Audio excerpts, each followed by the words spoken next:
কোরআন তেলাওয়াত করতে রাজি আছেন? আমার প্রিয় ভাইরা, ধীরস্থির ভাবে কোরআন তেলাওয়াত করুন, তাড়াহুড়ো করে নয়। আনাস রাদিয়াল্লাহু তাআলা আনহু বলতেন, রুব্বা কারি লিল কোরআন ওয়াল কোরআনু ইয়ালআনহু। কোরআনের অনেক কারি আছে যারা কোরআন পড়ে কিন্তু সওয়াব পায় না, বরং আল্লাহর কোরআন তার বিরুদ্ধে আল্লাহর দরবারে নালিশ করে আর লানত করতে থাকে।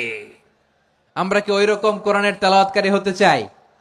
না। ধীরস্থির ভাবে ওয়ারাত্তিলিল কোরআন তারতিলা, তারতিলের সাথে পড়বেন। বিষ্ণু ঈসা ইসলাম কানা ইয়ামুদ্দু সাওতাহু মাদ্দান, টেনে টেনে পড়তেন।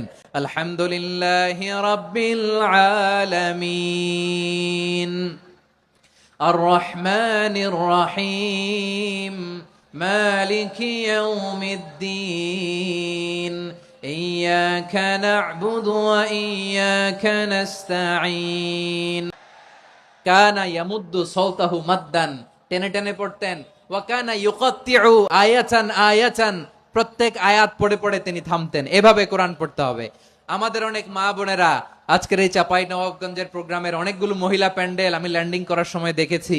আমার অনেক বোনেরা, ওনারা কোরআন খতম করতে যে এমন ভাবে তেলাওয়াত করেন, কোরআন তেলাওয়াতের আদব আর অবশিষ্ট থাকে না। আমরা তার তিলের সাথে তেলাওয়াত করব, যেমনটি আমি পড়ে শোনালাম। বিষ্ণু ইসলাম প্রতি আয়াত শেষে থামতেন, টেনে টেনে পড়তেন, তার তিলের সাথে পড়তেন, সুর করে পড়তেন। মান লাম ইয়াতাগান্না বিল কোরআন ফালাইসা মিন্না, যে সুর করে কোরআন পড়ে না সে আমার উম্মত হতে পারে। যায়িনুল কোরআন বিআসওয়াতিকুম, বিষ্ণু বলেন সুর করে কোরআন পড়বা।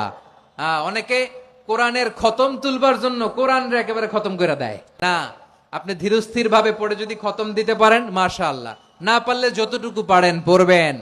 এরপর অনুবাদ পড়ার চেষ্টা করবেন, তাফসীর পড়ার চেষ্টা করবেন। খতম কোরআনে রমাদানের এক খতম দেওয়ার একটা সহজ পদ্ধতি হচ্ছে, রমাদানের প্রতি নামাজের পরে 4 পৃষ্ঠা। প্রতি নামাজের পরে কয় পৃষ্ঠা? 4 পৃষ্ঠা। তাহলে 5 ওয়াক্তে 4 পাঁচা 20 পৃষ্ঠা। হেফজে কোরআন গুলো 20 পৃষ্ঠা এক পারা। এভাবে 30 দিনে আপনার এক খতম হয়ে যাবে। আমরা যেন তার তিলের সাথে বিশুদ্ধভাবে কোরআন তেলাওয়াত করতে পারি। আল্লাহ তৌফিক দান করুক। পড়েন আমিন।